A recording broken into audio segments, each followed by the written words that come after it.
Today on the podcast, we have my very good friend Maruioyat Guruhol to talk about modern art, the art industry, auction houses, Hong Kong, and how crypto can impact all of that. The long-awaited opening up of China and Hong Kong has spurred some pretty frenzied imagination on crypto Twitter. At the same time, Hong Kong is advertising itself to be back, open for business, stronger than ever, especially in crypto. Hong Kong is known for many things. It is known for its bomb-ass Cantonese food, as other heads puts it, its financial industry where there are no 10 commandments, its indisputable status as being the better Singapore. But it is not known for its art sector. You think about Paris, London, New York, maybe Tokyo, Florence, Rome, when you think about great centers of art, but not Hong Kong. The M+ exhibitions of Yayoi Kusama and people might be challenging that perception, might be building a portfolio as a art center, coupled with the much anticipated Art Basel exhibition coming on in March and April, might put Hong Kong into the spotlight and might make Hong Kong into a better known art center, but we shall see.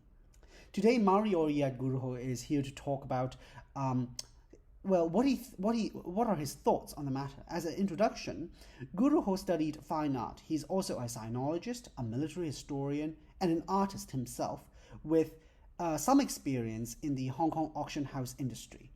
To begin, perhaps you can tell us more about yourself, perhaps beginning with your name, which I understand to be an alias you put quite a lot of thought into. Well, your introduction was already so generous and charitable, but if I had to add anything, it would be that I'm an amateur linguist specializing in Koreanic and Japonic languages. I have an obsessive interest in the history of the three kingdoms of Korea, ancient Chinese bronzes, Northeast ceramics in general, Northeast Asian ceramics in general, and cars. So that's where my interests lie, I guess. Let's dive straight into it. Can you tell us about how auction houses work? Like, what are the main players and how do they make their money? Sure. It's quite a complicated question. So if I were to give you a succinct answer, auction houses are companies that sell collectible stuff through bids. They usually acquire sellable objects through consignments, basically stuff offered to them by the owners of the objects, or in some cases they buy things from the primary or secondary market to sell at a future auction. In rare occasions, client relations will reach out to owners of interesting objects and persuade them to sell, perhaps for a promise of a guaranteed payout or some kind of other perk. So they catalog their acquisitions and arrange them into an auction calendar. Most auction houses will have big seasonal sales at fixed times of the year, usually spring and autumn, and they organize the smaller and more focused thematic sales to fill in the gaps. All right, so how do they deal with the items and assort them into sales? So most of the biggest names in the business deal with a very broad range of items, including different categories of fine art. There could be at least a dozen to over 100, for all I know, and ceramics, watches and clocks, jewelry, and wine. And the companies are organized into departments according to the item category, and they field specialists who are experts in that area. And they will usually have some sort of relevant academic background or a previous professional experience. And these are the people who catalog the consigned items. They research these items, they write about their significance, and they also produce appraisals and price estimates. So basically, they comment on the value, both the historical, cultural, and also the financial value of the consigned pieces. Usually they partner with business managers who are allocated into the same team who deal with the business side of things. So together, they will chart out which items will be offered at which sale in the calendar. For anywhere between a few weeks to a month before the sale date, the items that go on sale, we call them lots, will be displayed publicly in the same venue they are to be sold. These things are called previews and are usually open to the general public, although some are closed to a vetted and predetermined list of exclusive individuals. So some of the most important items in these biggest sales may do a world tour many months in advance to excite international interest. And usually these are sold at the big offices, for example, in London or New York. Usually it's New York. On auction day, the lots are sold in order of lot number in ascending order, with the presiding auctioneer calling out the prices and increasing them in increments as long as there is more than one bidder. So the auctioneer may increase or decrease the bid increments as they see fit to set an appropriate pace. If they think that the auction is getting a little slow, they might decrease the increments to facilitate more bids. If they think that the auction is picking up, they might just say, well, fuck it, let's just do $1 million increment and increase the price to the next dimension. And if they think that works, that could actually benefit the pace and the excitement inside the room. And when only one bidder remains, so the final bidder, the auctioneer will ask the room for a final call, and when there are none, they will slam their gavel to announce that bids are closed and the lot is sold, or as some people say, the lot is knocked down. So how do auction houses make money? When a lot is sold, it is sold at what we call a hammer price, but this is not the final price for the buyer. On top of the hammer price, the buyer must pay what we call a buyer's premium, a preset percentage of the hammer price paid directly to the auction house. And buyer's premiums usually come in several different categories and groups, and they become smaller as the hammer price increases. Sotheby's at the time of recording charges a whopping 26% for items less than $1 million and 20% for anything between $1 million to 4.5 million, and 13.9%, or maybe it was 14, for anything above 4.5 million in hammer price. So that's quite a big chunk out of the hammer price they're taking out. In addition to getting paid by the buyer, they also take money from the seller, and we call this a seller's commission. So the consignor would be paying this. To continue with Sotheby's as an example, they charge 10% of the hammer price. And if the lot sells for above the high estimate price, an auction house may charge an additional so-called performance commission, which is usually at around 2%. So that's a lot of money. Now, it may seem like auction houses are extorting money from both the consignor and buyer, and sometimes that's kind of the case. But it should be noted that auction house margins are often quite thin. They have huge expenses, sunk costs, huge indirect costs, and operations costs. And in addition to that, many of the big boys, they have costly fiduciary duties to big shot sellers, a sort of financial guarantee, if you will, because they are the fiduciaries of the sellers. And this may cost them a lot of money if a sale goes cold. And the last thing I want to say regarding this is that sometimes auction houses augment their sales figures by venturing into other businesses, usually adjacent businesses.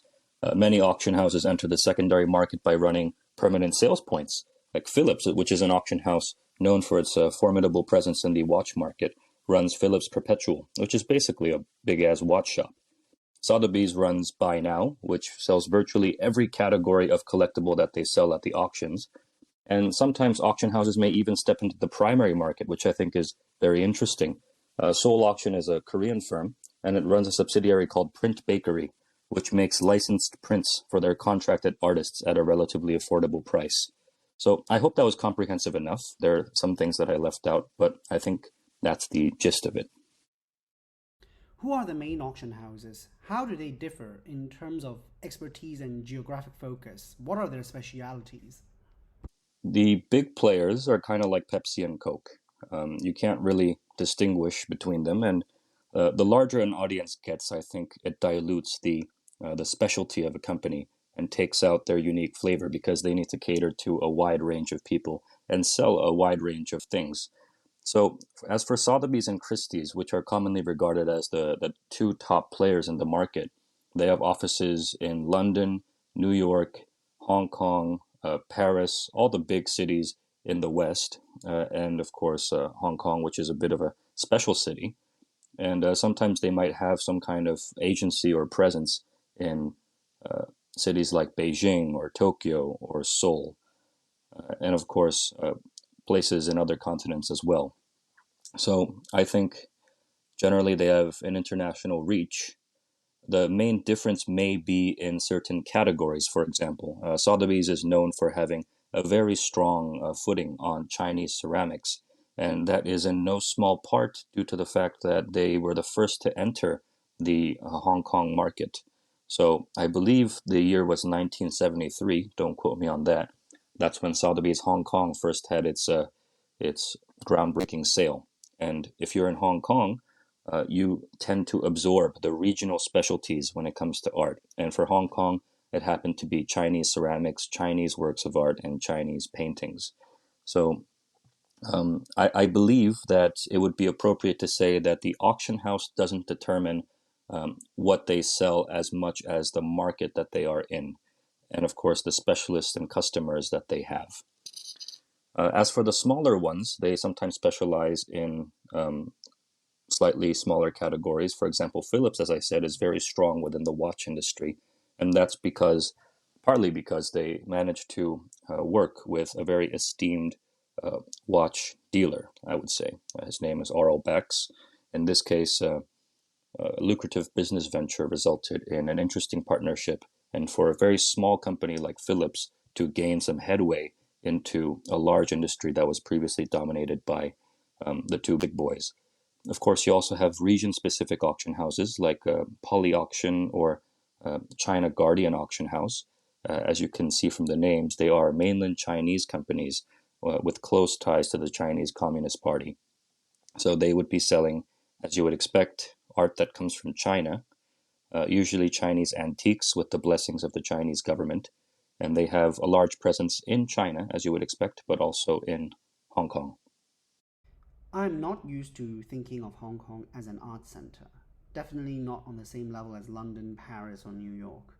But here you are, telling me that Hong Kong is not an insignificant player in the art world. What I'd like to ask is, what are some of the cultural factors and policies responsible for this kind of highly unintuitive development? One possible example of a factor that contributes to this, that comes to my mind, is that I heard that unlike in mainland China, Hong Kong does not forbade the private ownership of antiques.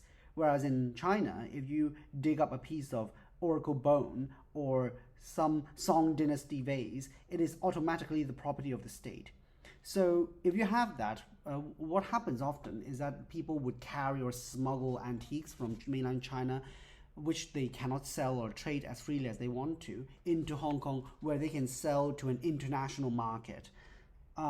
Is that one of the possible factors? If not, like, what are some of the other factors that come to contribute Hong Kong's status as an art hub?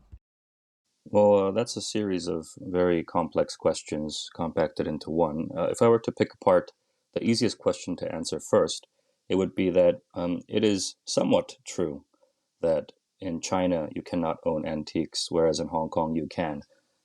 There are two parts to this question that I will answer. One is that China simply has a lot of tradable Chinese antiques, and this was because during the, shall we say, the difficult eras of Chinese communism and in the early history of the People's Republic of China, a lot of people fled mainland China with their possessions and sometimes with things that weren't really their possessions to find a new life in Taiwan, in Hong Kong, Macau, and oftentimes in Britain and America and other cities in the West. And that is a very big conduit for how Chinese antiques, priceless antiques from the Forbidden City, other imperial buildings, and private collections got into the hands of people outside of mainland China. So if you go to Hollywood Road in Hong Kong, you'll still see remnants of this absolute frenzy of Chinese antiques, where you had monumental museum-grade Chinese antiques being sold in open-air markets and being haggled by people who really didn't understand the value of the things that they were buying. And of course, neither did the sellers. So Hong Kong had a very big abundance, and still does, of invaluable Chinese artifacts. The second part to this question is that, well, yes, in China, as they have a tight control on many things, they obviously have a tight control on their antiques as well. And this is not just China.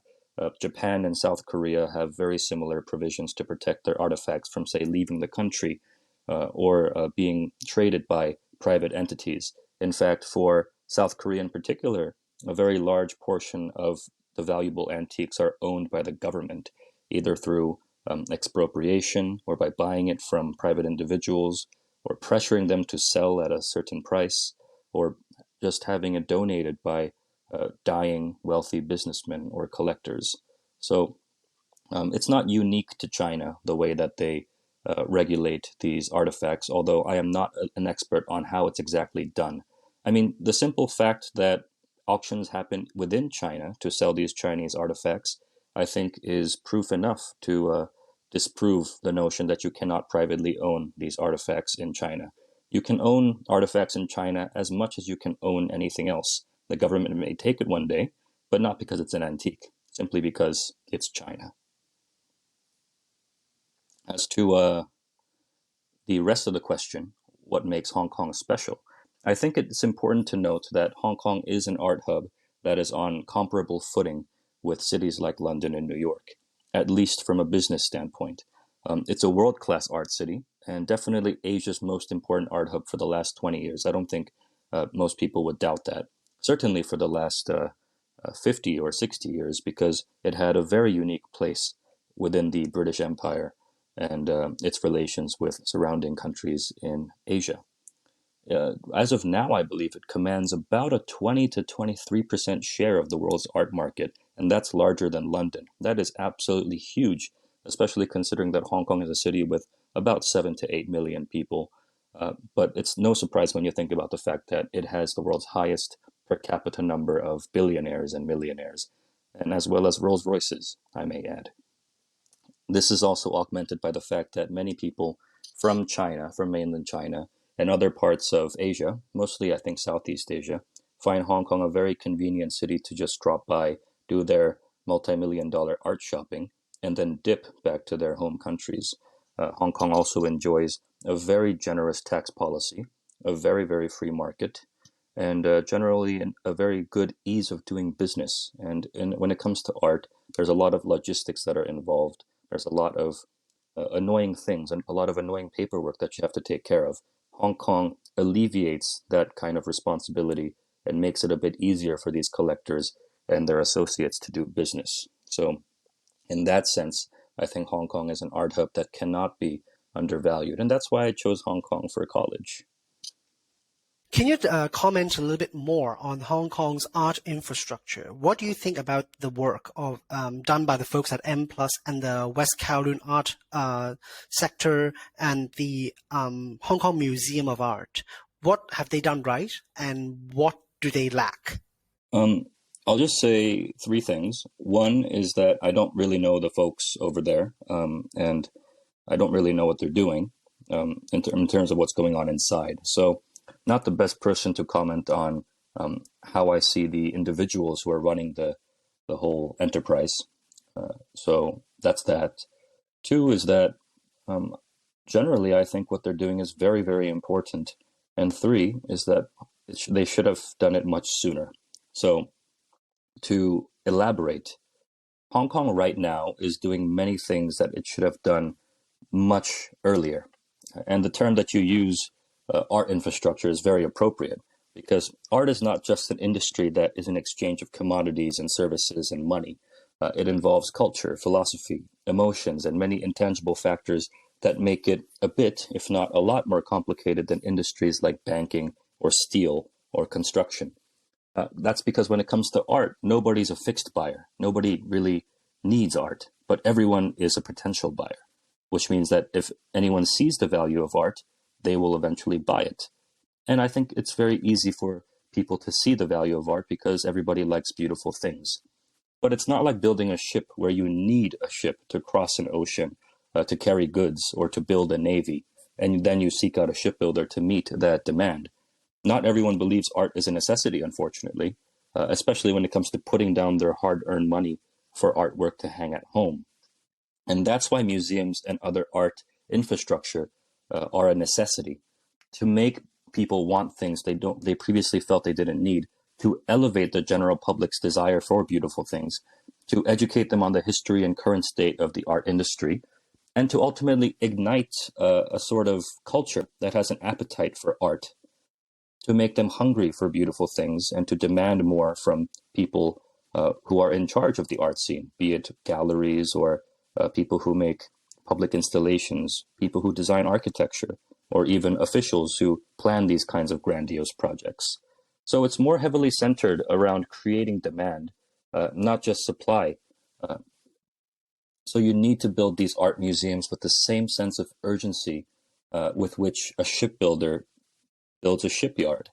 But the effects of building a museum don't translate directly into profits.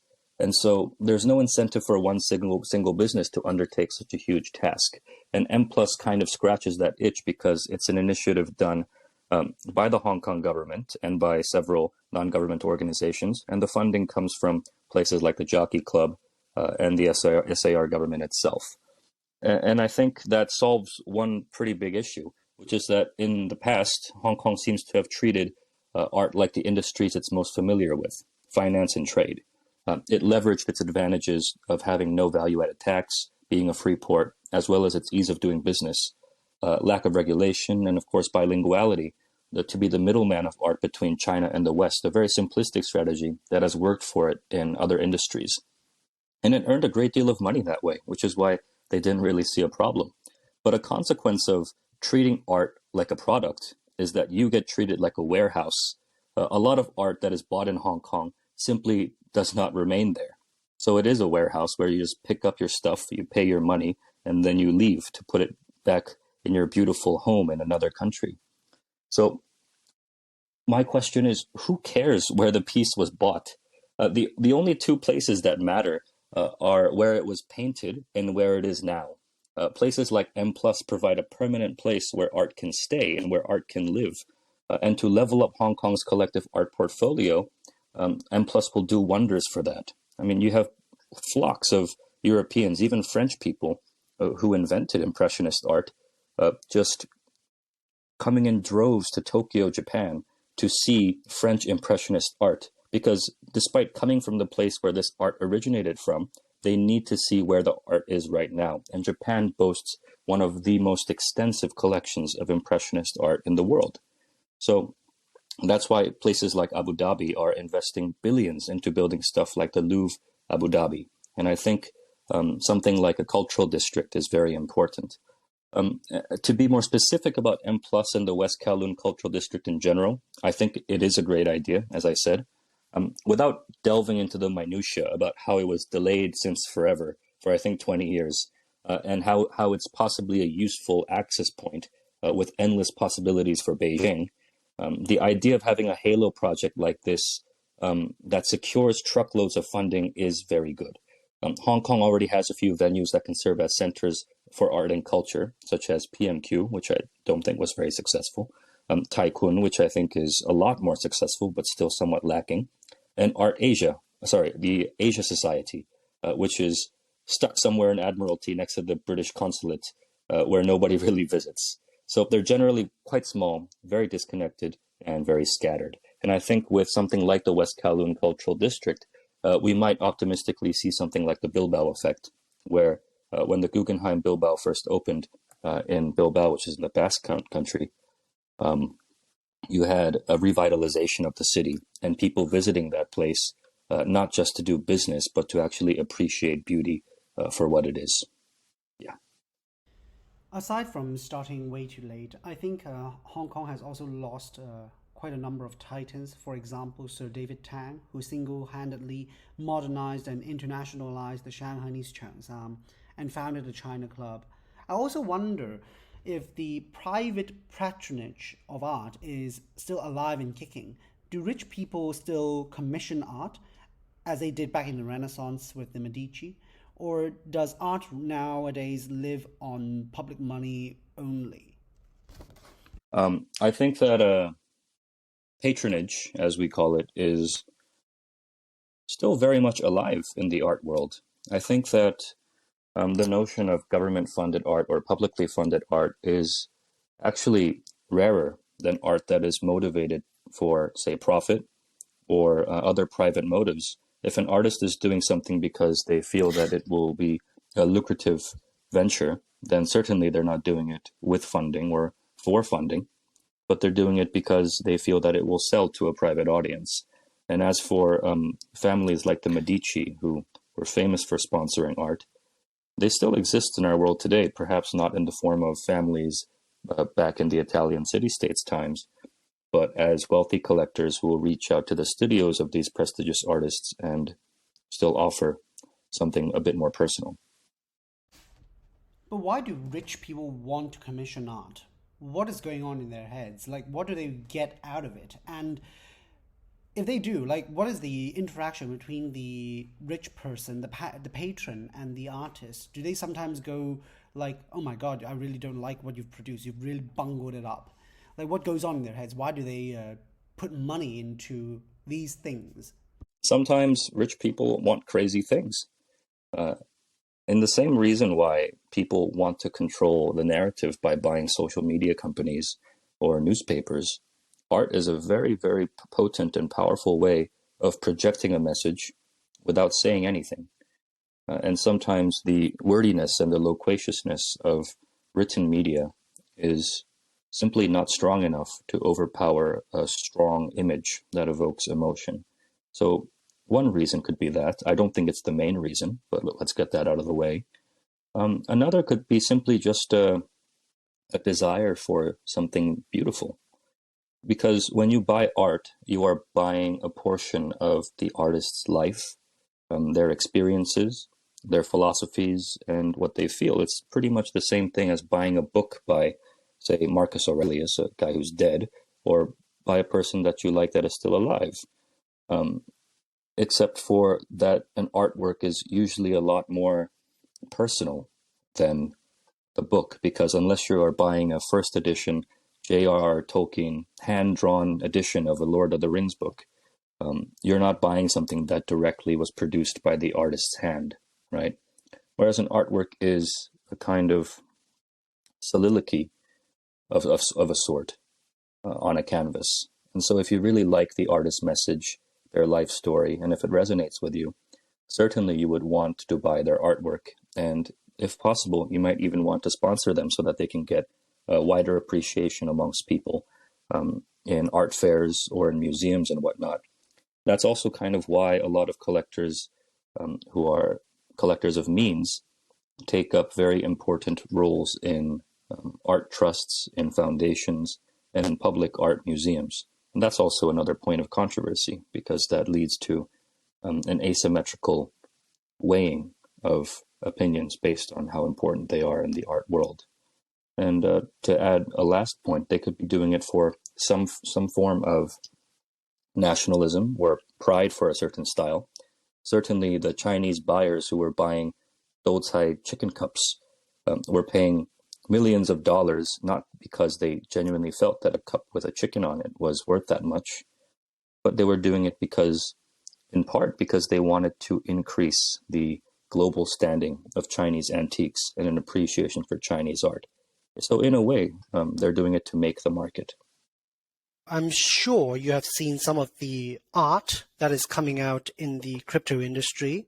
Do you know any names yourself? Well, I think I'm familiar with the apes, the monkeys, and the many variations therein. I think there were also a few mutant guys as well as a bunch of unsanctioned offshoots of that project. I think there was also Azuki, which was, I think, a bit more warmly received by even your average crowd. And of course, you have certain individual names, not studios, who produce one-of-one art, which I think is probably the most interesting part of the NFT scene.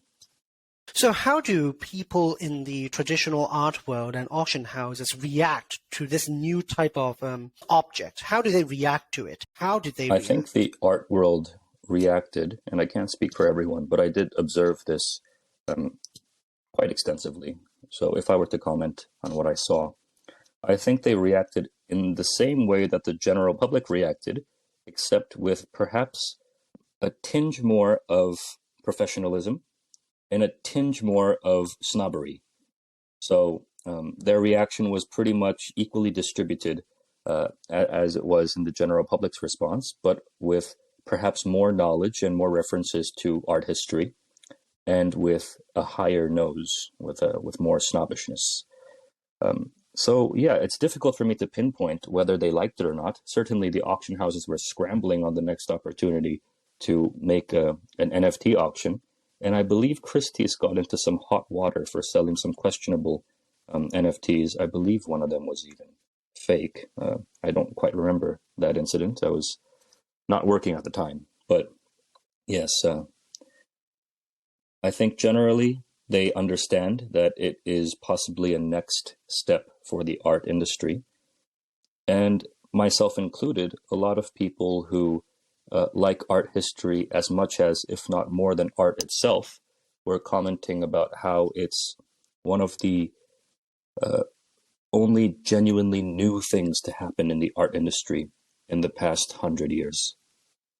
I'm sure the art industry has seen something like this before. I'm sure they reacted almost quietly, as antagonistically when they first saw Impressionism and abstract expressionism and so on. But it's very interesting that you should say that this is the first new thing that they have seen in 100 years. Was there a certain consensus in the art history before NFTs that history has ended? We have already seen everything. If that is the case, then certainly these new objects coming in must have caused a bit of a shock to how to understand and evaluate and even manipulate these things. You know, that is such a pertinent point. History has ended. Well, we don't say history has ended. We say that art has ended. And in fact, that is a real phrase that is used in the in art history. Do you by any chance know what modern art is about? No, I'm not particularly. I don't find modern art particularly interesting. In fact, I find it distasteful. But I'm happy to learn a little bit more to be convinced otherwise. Well, I mean,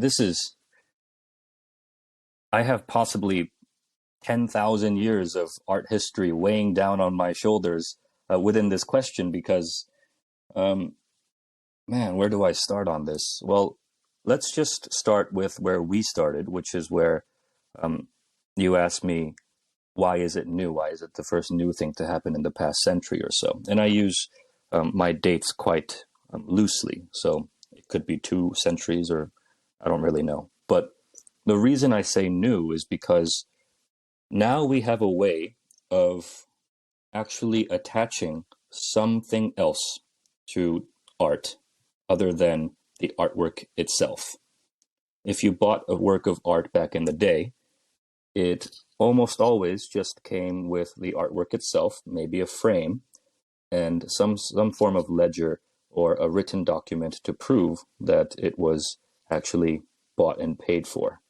And even the latter was not always present. It was an accessory to the main art piece. So in other words, it was just art back in the day.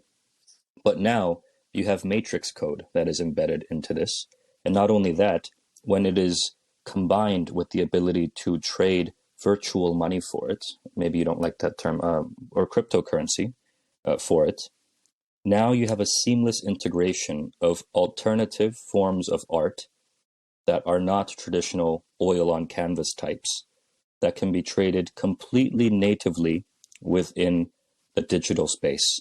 So for example, have you watched the 1988, was it, Japanese film Akira? Absolutely yes, beautiful movie, isn't it? And I challenge anyone to come up to me and say that that is not art. I don't think anyone would. You look at Japanese animation from the 80s and 90s, it's stuff of gobsmacking, jaw-dropping beauty. But how does one trade that kind of art, right? The only way to do it was, say, go to a movie theater and watch it. But that's not really art, right? It's a movie. Well, that goes into the question of what is art. But I think it's certainly, no matter how you define it, it's not art in the traditional sense where it can be bought and sold and owned, right? So if you have stuff like GIFs or videos or clips or even music, things that could not be owned per se back in the day, this form of cryptocurrency allows you to actually trade it and sell it and put a name on it. I don't know if I'm being clear, but to wrap up my ramblings, it's about being able to natively contain both the means of paying for an art and the art itself within digital space. And that thing is just new, even though computers have been around for arguably about 70 years now. So that's why I say that it's the first genuinely new one. And that also unearths the huge amounts of beautiful digital art that we have trapped in our computers that may have been simply cast away as doodles and scribbles back in the day. Now they can be finally traded without having to be printed, which I think ruins the experience of digital art. If I were to add a small little complaint of mine, it's that whenever I print my digital artworks, they don't come out the way that I expect them, because usually our screens are brighter than paper itself. So my shades of gray turn into just jet black, no matter how expensive of a printer I use. So now we have an era of art where something is best enjoyed in the digital space, and that has immense consequences, or implications rather, for the longevity of art. I think that the fact that it does not exist in any material form makes it invincible and immortal. Because if you have a crazy, say, environmental activist throwing tomato soup on a work of art at the Louvre, if you're unlucky and it's not protected by a glass cover, it's probably going to get damaged. And now you have to spend hundreds of thousands of dollars in trying to repair the artwork and desperately trying to turn it back to its original condition. But even if you have, say, an airstrike on an NFT exhibition, as long as the servers aren't all down, you're going to have the exact same thing ready to go on another monitor. It's like uploading your conscience onto a mainframe or onto the internet. You just cannot die. And I think that's so exciting for the art industry in general and for how we view art. That reminds me of some of the other possibilities that digital art is capable of that is just not possible in the material world. For example, you can now create paintings that you can keep on zooming in indefinitely, and you can have infinite detail. And this is all something that you can program. For example, you can have the Mandelbrot set, a fractal, which you can just keep on zooming in, zooming in. It has a very intimate connection with mathematics, and almost the most sacred forms of digital art are not necessarily created, but discovered as mathematical objects. If the example that I like to use the most is that imagine if the Mandelbrot set or the Julia set was not discovered by Mandelbrot while he was scribbling, but was discovered like last year when somebody was playing around with Solidity code. The guy who discovered it would have been labeled as an artist, but really what he was doing, he wasn't creating, he was just discovering some stuff, and he presented it as a aesthetically beautiful object. There's a philosopher called Yok Ho from Hong Kong who wrote extensively about digital objects way before crypto became a thing. One of the most interesting properties about crypto is that you can program these little objects to have specific properties so they can continue to react, which is probably not something you have in traditional artistic objects. Let's talk a little bit about one-of-one art. Pieces that are, well, one-of-one, unique. They represent themselves. They are not part of a 8,000 strong monkey face collection. It's just one piece. And there may or may not be subsequent pieces that belong to the same collection artistically or any other aspects. So how do artists position themselves, design their pieces to play this one-of-one NFT art game? Well, I think they do it by branding themselves in the same way that any other artist would, even in a non-virtual space. And I think the fact that we are increasingly having no distinction between what's happening in the virtual space and non-virtual space is indicative of the diversity of NFT art. And that's really a good thing, because I think, if I remember correctly, during the peak of this crypto scene, there were just infinite factory reproductions of Bored Ape adjacent PFP style stuff that were being produced in droves of legions of thousands of pieces. And I think now the industry is kind of settling into where crypto art or NFTs in general are best utilized, which is one-of-one art. And they can usually utilize some form of community to make their art better or to cater to a certain demographic or a certain type of people. Sometimes you even have art that is governed by their collector base. Like you can decide what kind of art the artist will produce next based on certain themes or some form of mutual agreement. And I think the possibilities are just endless, and it's anyone's game at this point. So it's difficult for me to answer that satisfactorily. We briefly touched upon the topic of modern art, and there's clearly much that is unexplored on that topic. So let us go there. As I said, I'm not the biggest fan of this genre. I find much of it aesthetically repulsive, philosophically vapid, and emotionally uninspiring. Having said that, I must confess that there are exceptions that manage to tickle me and appeal to me.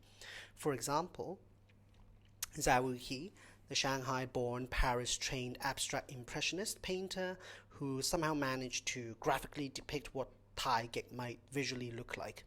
Xu Bian, who toyed with Chinese characters, and perhaps even my friend Mizuki Nishiyama, whose work boldly explores modern femininity in her abstract impressionist paintings. But I can't help that most of what we have today is really just pretentious, unskilled, vulgar nonsense. I find Andy Warhol boring, Banksy uninspiring, Kusama childish and perplexing, Pollock laughable, and Beeple outright repulsive. How did we arrive at this paradoxical state of affairs? Isn't art about beautiful things? How is it that we have come to call almost anything art? Is this what the weight of 10,000 years of art history has come down to? The first thing I have to ask you is, what do you mean by modern art? What is modern art? I would understand modern art as anything that is not particularly realistic. So then you might ask me, what about Salvador Dali? What about abstract impressionism? What is the demarcation line between abstract impressionism and Monet's impressionism?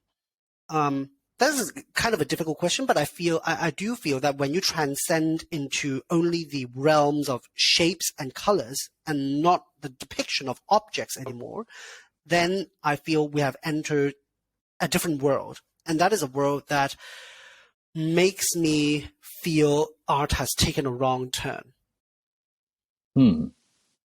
Well, to get the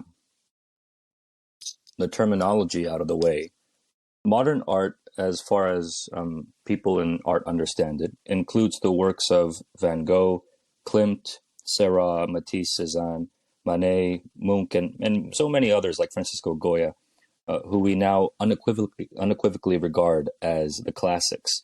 And it refers to art produced in the 19th century onwards. Whereas I think contemporary art is the word you may be looking for, which refers to art produced in about the 1940s, post-World War II, to this day on.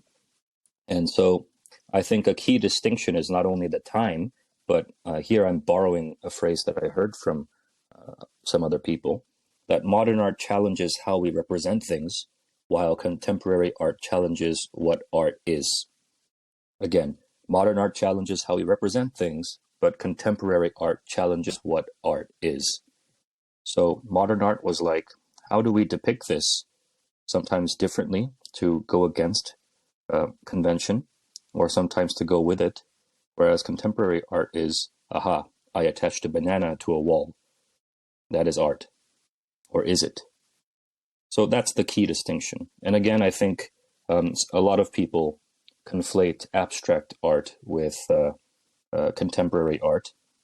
And even though sometimes I share in the disdain towards art that has gone, let's say, to the hills, abstract art is absolutely not a modern or contemporary phenomenon. It has existed since time immemorial. And in fact, I think I'll revisit this point several times in my tirade, but abstract art was the first kind of art. So either way, modern art, or more accurately, contemporary art, isn't very well received today. And I think that's what the spirit of your question is, right? So there are countless memes about contemporary art, and it's now expected to see an outright mockery of ridiculous art exhibitions of artists every now and then, right? I mean, just this morning I was on YouTube, and YouTube recommended that I rewatch a most riveting performance by Yoko Ono, who was screaming into a microphone, absolutely violating the microphone for about 2 minutes straight back in 2010 in the middle of the Museum of Modern Art. And I think that alone is an artistic video which perfectly encapsulates the state of contemporary art. But allow me to ask a question. How do you think we got here? Is it because that artists have ran out of ideas? And maybe it's also got to do with the two wars that broke a lot of the artists' emotional well-being. They become completely and utterly disillusioned. The tastemakers that were the aristocracy got obliterated. So you have a new realm of possibilities that you can explore. You also, I think, I sometimes genuinely think that monetary policy had a role to play here, especially after the Nixon shock, where money became depegged from gold, where the gold standard was removed. Maybe it's also the change. It has also got to do with the changes of how you teach people about art. Just like in architecture, the old masters in classical architecture were swept away, and in came the new professors who then cemented and consolidated their places through tenure in the architectural schools, and they stopped preaching with their own ideas. Well, I think every single explanation that you have posited is workable, and I think there is bounds of truth in that. So you mentioned the war. Specifically, I think World War II had a very large impact on art, and that's an understatement. Certainly, it was the victory of the Americans was not just the victory of the Americans, it was victory of Europe. But along with that also came the victory of communism and of the Soviet Union, because you have to remember that the Western world wasn't the only one that won the war. And with the era that ensued after the end of the war, there was an abject rejection of tyranny, of authoritarianism, of anything that fettered what the Western world saw as freedom. There was an unprecedented emphasis on freedom of expression, on freedom of movement, and freedom of being whoever they wanted to be. So that could definitely be one of the aspects of this. And certainly, once you start defining art, you cannot not venture into some form of tyranny, of some form of authoritarianism. And certainly the Nazis did not skimp on this, because I believe they used the term degenerate art, or entartete Kunst, if my German is correct, to refer to artwork that did not fit their ideals. Certainly they liked aesthetic things. We all comment about Nazi architecture or the Hugo Boss uniforms. Those are pretty snazzy. But saying that something is art and something isn't necessitates a form of authority. And post-World War II, Europe and America was kind of all against that, I would say. So out of the many possible explanations that we can meander through for hours, I'd just like to explore one that crosses my mind at the moment, which is a revisitation of the point of the end of art and the end of history, right? It's that around the time that modern art developed, which was around the 19th century to the 20th century, and this is a Eurocentric point of view, but then again, modern art is largely a European creation. So we had seen, or they had seen, enough fluctuations in art style, of eras of art, for them to make sweeping observations about historical trends and artistic philosophies and aesthetic philosophies. So they were observing from a very retrospective standpoint about the total history of art, straight from the genesis of art, which they thought were cave paintings and petroglyphs in places like Lascaux, right? And this is kind of around the era when primitivism was in vogue. And of course, they thought that they regarded the Africans to be a primitive people. So an interest in African masks was also born during this era. So what they regarded as primitive and old school was seen to be very interesting. The natural course of thinking is that if something has a start, something must have an end, right? So if art started from the caves, where does it end? Modern art was often regarded by its own adherents and by its own practitioners, even those who didn't really regard themselves to be modern artists, as the kind of end of art. And that's why your question about the end of history is very, very perplexing and interesting. It kind of reminds you about how Marxist Hegelians and people who subscribe to, say, Fukuyama speak about the end of history in a historiographical and political sense and social sense. And this is a sort of thinking that sees the history of art and history itself and other forms of human endeavor as a line, and a line that must come to an end somewhere because it started somewhere. And usually at the end of this is endless abstraction, because forms keep getting simpler, they keep on getting distorted. You have the rise of Dadaism and Cubism, which just flirted with the very definition of what it is to be figurative and what form is. And eventually you had people, many types of people, including Duchamp himself, saying that, my art is the last painting in history, or that this is truly the end of art.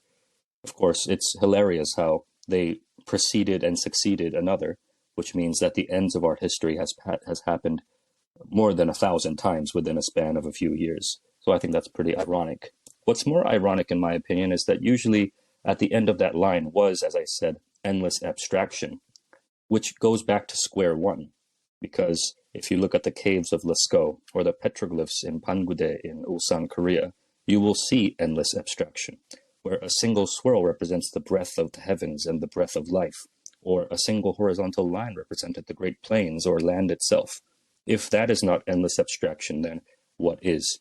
And is it really a line if it goes back to where it started? If not a circle, it certainly isn't a line, right? So now contemporary artists don't necessarily see it this way. And I think generally there's an understanding that no longer can we just say that only art with no function other than art itself is art. And anything can be art, even if it's not beautiful. That's the consensus today. In a way, I think it's poetic, because if art is just beautiful stuff in general, which is how we define it, a line of code or a math formula could be art to the right people. And I'm sure many programmers, mathematicians, and nerds will agree on this. So the counterfactual is that only some things are art and some things are not. And that's very difficult to prove. So if you are obsessed with definitions, which I think, ironically, contemporary art people are, because they say that they don't want a definition, and in doing so, they discuss definitions more than anybody else. Therefore, if definitions matter to you, and anything beautiful is art, or only some things are art, then I think that, well, it's more easily defensible to say that absolutely everything and anything can be art, even the most gruesome of things. And that's why we have the saying that aesthetics aren't necessarily beautiful. I personally am not quite caught up or concerned with the taxonomy of art. I don't concern myself with whether something can be considered art or not. I just consider whether it is beautiful or artistic to me. And I think that is the right approach for people to take because, well, it's all just you. And if art is a world of endless possibilities, then it's up to you to define what appeals to you, even if it's not beautiful. Maybe it's poetic to you. Maybe it resonates with you. But ultimately, it is you that decides. And I think that is the true beauty of the art scene today. Not everything that they say is good for you.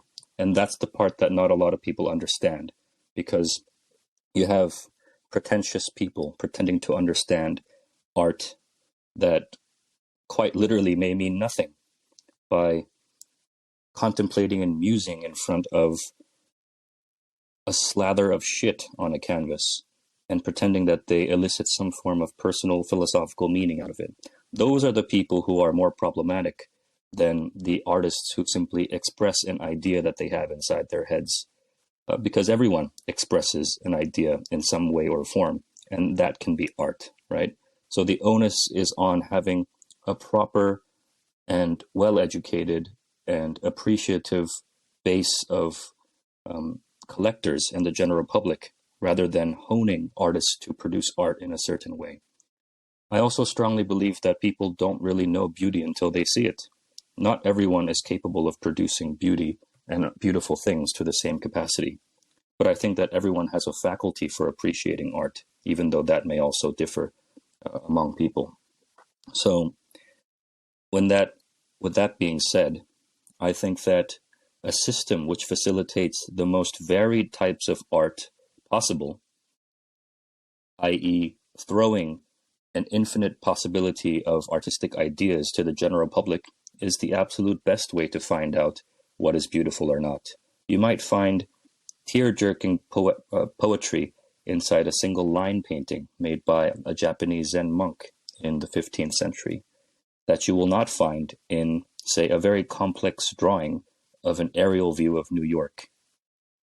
And certainly for me, the former is more poetic than the latter, and I have seen both. So that's my 2 cents on it. How would you imagine life to be in an age where art has ended? It would be a world where art exists, but it is stagnant and unevolving. I think it might look a little bit like China, with Chinese characters, which basically didn't evolve since the Han Dynasty 1,800 years ago. I am sure that if you asked the Chinese literati back in the, say, what was the haughtiest era of Chinese history? Shall we say, let's say the Han Dynasty at its territorial peak, or the Song Dynasty with its vast bounds of literary tradition. If you showed the literati back then, Manyogana, or Hyangchal, or Hiragana, Katakana, Idu, and Kugyal, or Chunom, they would scoff, most likely. I cannot speak for people who died 1,000 years ago, but we have records of people adjacent to the literati scoffing at any small variation of Chinese characters, and we all know what happened to even Chinese attempts to perhaps change the writing system up until, say, Mao, which is the guy who, I guess, had the most revolutionary take on Chinese characters for a long time in Chinese history. So in the same way, you have art industry oldies, or people who do not feel comfortable with new things, scoffing at the whole idea of NFTs.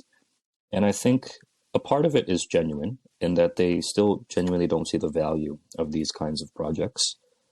But a large part of it is fear, because the very type of industry that has fed them and clothed them and housed them for the past few decades of their lives is now about to get into a genuine paradigm shift, and not only a paradigm shift that they're prepared for, but one that literally speaks a different language from them. Back in the day, it used to be suave businessmen who took the role of art curators or art salesmen to use their silver tongues to persuade people to buy. Now it's written in code, which an English speaker would probably not understand.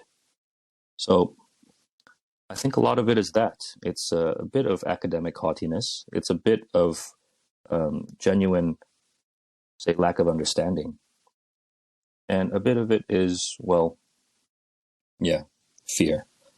Would you say that the art establishment is, well, not frightened, but challenged by the birth of NFTs and digital art, which probably requires very different skill sets for one to appreciate and, well, appraise? The art is not the picture is not the art. The value of one piece of digital art lies not just in its visual aestheticality, but also the skill and historical context in which it was made, right? The autoglyphs are beautiful, and they continue to enjoy 3-digit E-floors because they are generated entirely on-chain. They are the first, and the code was made within a certain historical context in the evolutionary history of solidity. CryptoPunks are valuable because they preceded the advent of the ERC 721 standard. I would say, although the types of skills necessary in the appraisal work of digital art is the same as in traditional art, the skills themselves are different. Instead of knowing the historical context of the Renaissance, you need to know about the historical context of crypto and its various debates and evolutionary strands, the evolution of solidity and different ERC standards. Instead of expertise in the chemical composition of oils and paints, you need expertise in smart contract engineering, the differences in decentralized storage solutions. And instead of knowing which Italian city-states sponsored who, you need to learn about who were the big crypto players whose portfolio tastemakes the entire market. So, does the art establishment feel challenged by all this familiar yet radically different set of skills necessary for them to penetrate this market? Absolutely. I mean, even our generation and the generation below has difficulty speaking the language of the developers or understanding the code therein. And so you cannot expect 50 to 60-year-old people who have comfortably been sitting at the top of the art industry to suddenly adopt this. Of course, there are certainly exceptions, but it's very daunting for these people, and I sympathize with them as well. And of course, some of these people are people who have been criticizing even contemporary art for the longest time. And so if someone is so classically inclined, then I think that it would be difficult for them to accept something as groundbreaking as crypto art. But that's not necessarily true either, because crypto art doesn't have to be contemporary or abstract in style. It can be the most classical thing you can imagine, but simply produced to a digitally native standard. So I think, it's difficult for me to speak for those people, and I can't say that I'm familiar with their ideas because I've talked to a limited number of them. But if I were to speculate, I'd say you're right. I want to talk a little bit about another new technology that has been impacting the art world. So artificial intelligence, image generation. So public interest in AI-generated art was absolutely explosive. Many writers, such as myself, now use AI-generated images to decorate and embellish their writings. I also noticed that a lot of folks somehow like to generate images in Renaissance styles. For example, Eric Verhees's essay, A Response to SBF and Principled Crypto Regulation, includes this quaint little image generated by the prompt, "A free city in the future, prosperous, classical artwork style, Renaissance." It seems that a lot of people like to apply the grand classical styles to modern subjects. Perhaps they are nostalgic because we don't see many of that anymore. And now there's a way to easily and readily mass produce paintings of in this style. So it certainly gives a lot of freedom to the ordinary individual in generating art that they themselves want, but artists and the so-called tastemakers may not be willing to supply. Do artists fear that they might one day become mere office droids, where instead of Excel they have Midjourney, and instead of Excel formula they have prompts that they put together and edit? I'm definitely not the person to talk to when it comes to artificially generated art or AI generated art, because I don't feel that I know enough to talk about this. But surely we can explore the possibilities and the implications, even with my limited knowledge. So is it a threat? Absolutely. That doesn't make it a bad thing, but it is a threat. And if AI art matures at the speed it is right now, I see it as only natural that many artists and even more importantly illustrators will be put out of business in the decade to come.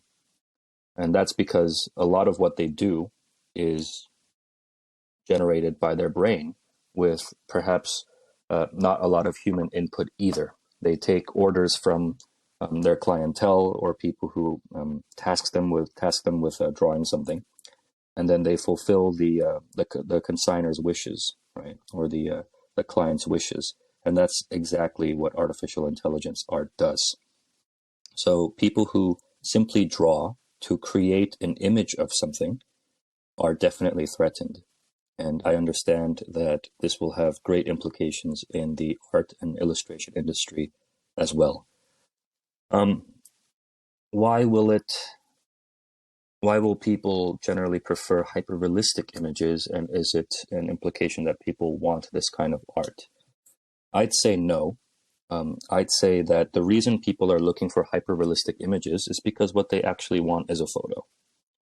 They're not looking for art. Usually, a lot of them are looking for something that is as close to a picture or a photograph as possible, because a large part of this AI art culture is still based in memes and what you can do with the possibility of combining the power of an AI engine with your imagination. And as our current social situation would have it, that usually translates into memes. As for another reason why they might prefer hyper-realistic art, or I would say naturalistic art, is because that is the most conventionally and widely understood style of art. Again, going back to my point, how people don't really know what they want or what is beautiful until they see it, is that people are generally wired to appreciate things that closely resemble what we have in nature. And that's why we appreciate naturalism, or as people would say, realism. But when someone comes up with an interesting art style, then people are motivated to look in the other direction, because even though it doesn't resemble nature itself, it resembles an abstraction of it.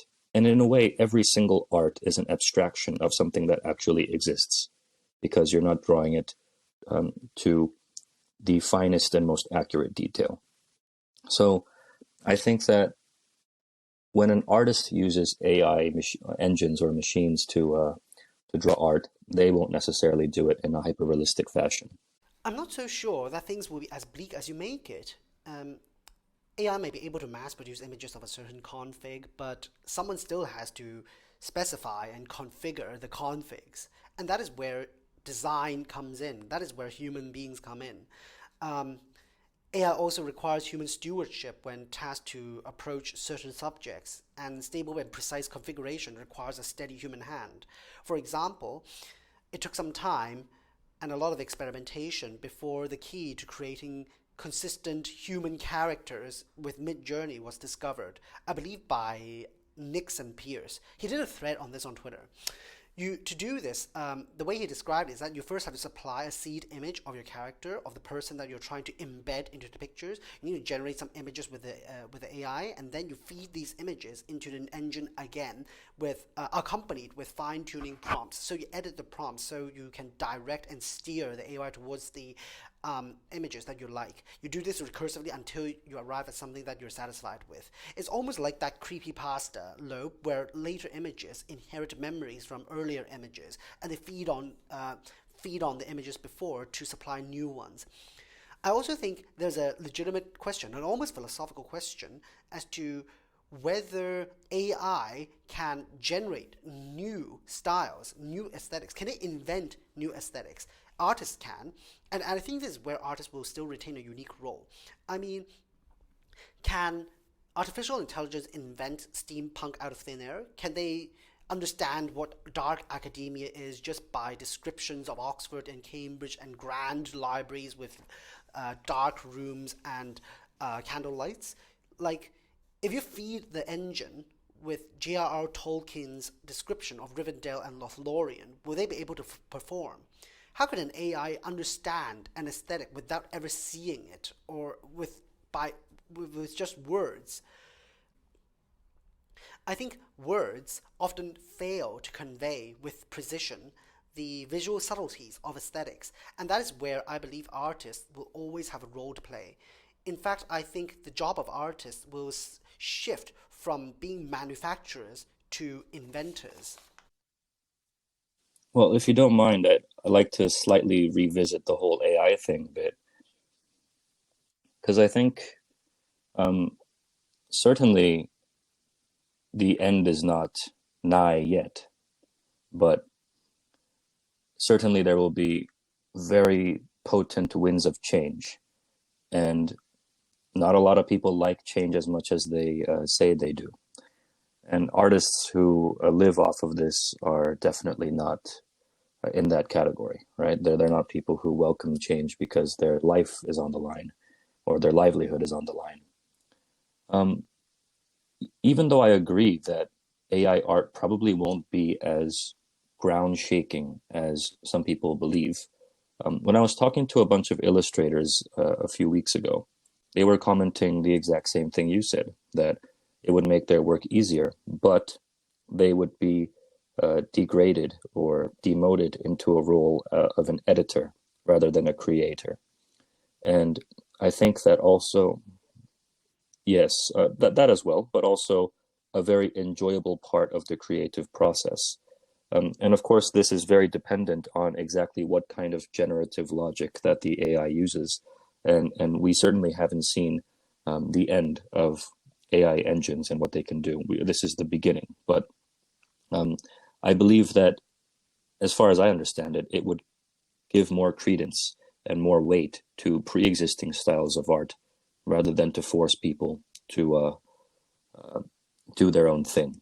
And if you start editing an AI image, the majority of the image is already set. You are simply fixing some of the wanky stuff like the hands. AI is terrible at doing hands, right?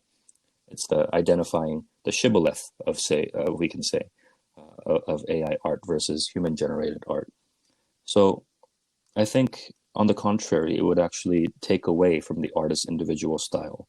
Of course, if they wanted to focus on an art career separate from AI, as you said, they would have to do something entirely new. And I trust that the human brain still has a lot of gas left in it, a lot of juice left in it to do a lot more creation before AI and robots completely take over us. But yeah, I think this change is something that inspires fear in many people in this industry. I guess there is good reason for us to worry about how generative AI is going to change the nature of the illustrator's work. I suppose management, who are not terribly artistically inclined, will start asking their illustrators questions like, why are you drawing by hand? Why are you using Photoshop? Why are you using Adobe? Why are you drawing in like a old person? Why not just use Mid-Journey like how any other sane person would? I suppose this will really reduce the artist's job into a mere prompt editor, a writer, a tester, a configurer, and it would just make their life miserable and it would take the joy out of it. And also agency and control over the creative process. Before, art was something that was entirely up to the creative mind of the artist, save for perhaps a few supervisions by the people who commissioned this. But now there is a system that takes the labor out of it, and thus they are justified in perhaps paying you less or giving you less opinion on how this will go forward.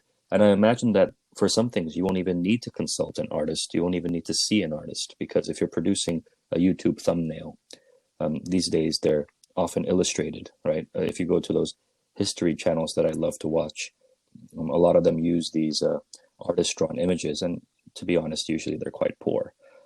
And so sometimes I would prefer AI do that instead. And if I were to think from a point of view of a person who isn't an artist, I would also rather prefer to use AI than to pay an artist and wait for them to produce something over the span of a week or a month, rather than AI that, sure, I might have to sift through some things, but ultimately it's less of a hassle. I have a question for you, actually. So I was meandering across history forums, as I usually do, and these days I'm quite interested in Afrocentrism, and in a way that many activists claim that, say, for example, the first Asians were actually black. And accompanying a post like this was an image of people with very black skin color, but with so-called Asian or Mongoloid features, such as epicanthic folds and low nose bridges. And this actually stems from photos from back in the day where the color grading of black and white photos would make people appear totally jet black in skin color. But these were AI-generated images, and there were thousands of comments below exalting how this is proof that the first Asians were black and the excellence of black civilization. If I were to word it in a way that is a bit more, say, politically correct, so you can edit this out, I would say there are so many ways to forge photographs right now using AI, and also this technology will grow even better in the future. So is it possible to use matrix code or some kind of information attached to a photograph to verify its authenticity? For example, oh, this is a real photo. It is not AI generated. Is there a way to do that? So the question is, are there ways to tell if an image is generated by AI? I'm not a AI engineer, so I'm not up to date on the latest developments, and I probably can't speak much to it about its technicalities. But if I had to venture a guess, I'd say yes. I think right now humans still stand a decent chance at differentiating the human drawn from the AI generated just by our own eyes, but I'm not too sure that will hold up for long. I think there are or will be technologies that can tell if an image is AI generated, because we already have programs that can tell if a text is AI generated. So we have that technology for texts. I don't know if we have technologies for images. For text in particular, some of these technologies are just classical forensic steganography. So the same kind of data analysis that allowed us to conclude whether the Dream of the Red Chamber was written by one author or multiple authors. Sometimes it could be just classical forensic steganography, but that is sort of an overkill. It could be something really simple, like the AI that is generating the text could be coded such that it would just put markers into the text it generates so that programs can easily identify if the text was AI generated. For example, they might double space after every word that ends with a T. I'm sure you can do something like that with images, like you change the pixel. You change a single pixel at every single picture that you generate with the AI. Or you can also use signatures. I think if I fed an AI engine enough information of my artwork, it would be able to one day reliably mimic my style. And to me, that is an interesting proposition because it kind of connects back to what I said about uploading your conscience onto the internet, right? For deceased artists who can no longer produce stuff, this would be quite useful if we wanted to see how, say, Van Gogh would have seen the world. And ultimately, art is about how the artist expresses themselves through their own eyes. So even for me as an artist, it is difficult for me to reproduce what is inside my mind because my hands are not that good.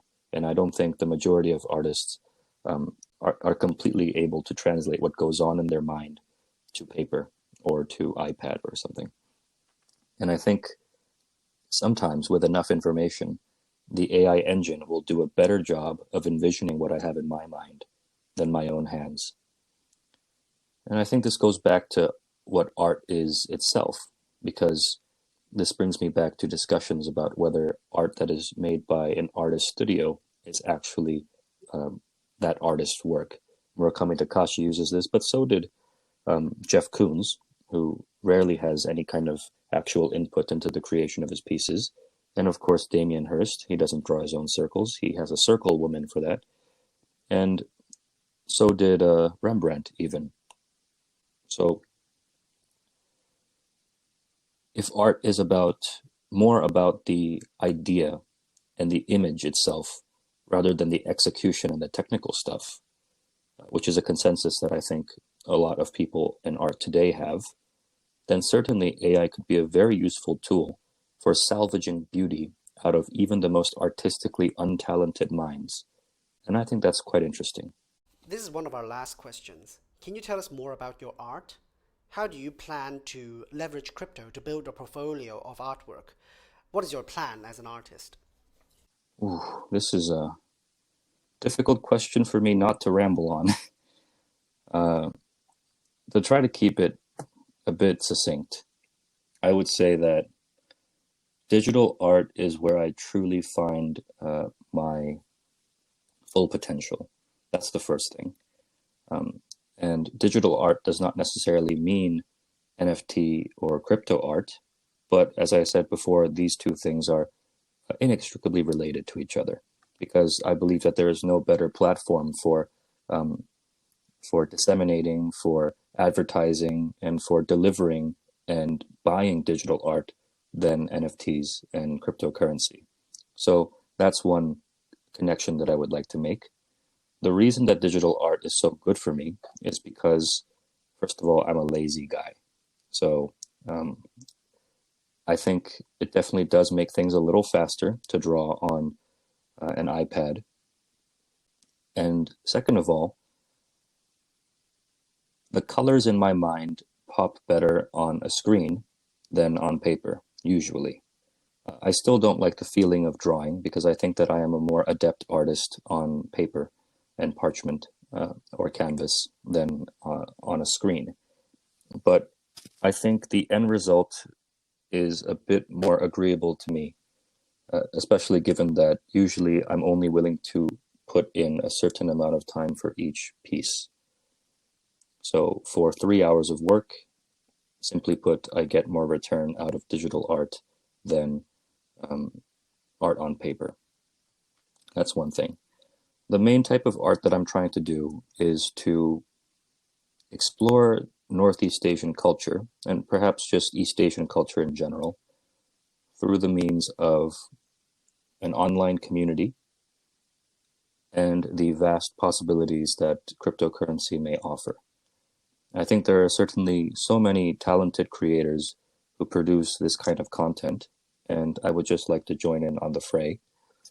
And I think that with communities becoming more important in our current, say, social climate, people who are like-minded, people who have similar interests, and people who want a sense of belonging, I think partaking in that is quite important as well. And when I come to think about it, people I met in my communities, yourself included, have enlightened me very much.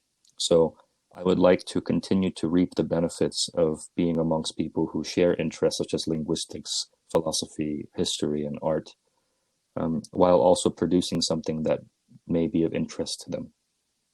It's also good for selling as well, because I would much rather sell to a person that I am confident will appreciate my artwork rather than a person who is unvetted and some random Joe, no matter how much money he's willing to spend on my artwork.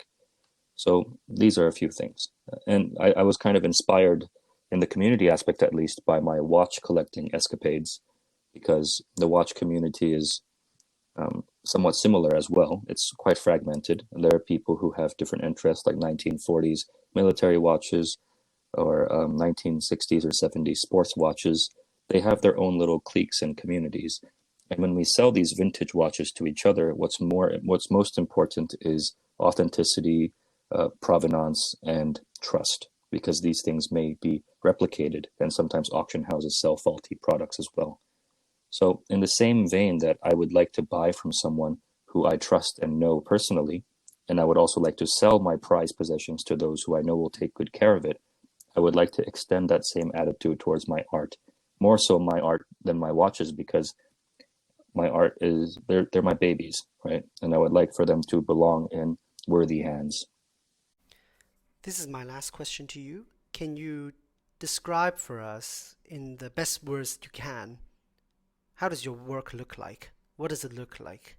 What can we expect? Well, I never really had a way with words, but the series that I'm working on right now is called the 10 Fantastic Poems. And I take great poems from Japan, Korea, several Sinitic cultures, and whatnot, Vietnam possibly. I'm still not done with the series, so the possibilities are all up for grabs. And I try to stand somewhere between naturalism while respecting the way that perhaps our forefathers saw the world. how they depicted flames, how they depicted air or water or boulders, while also being reasonably realistic. And I think this blend of naturalism with older modes of expression adequately represents exactly what they would have seen, because the art of the time also influences your perception of the real world. So perhaps that's a way of communicating history to modern audiences. And to make it simple, it just looks good, in my opinion. And honestly, when it all comes down to one thing, it's that I think that art needs to look good. And I think this looks good. So that's just my 2 cents. So that is the end of our episode. Thank you for listening in. If you find this interesting, please follow us on Twitter, Spotify, and YouTube. We will be coming up with more content to cover the latest developments in crypto and so on. Thank you for tuning in. This is the Pyrite Podcast. See you again very soon.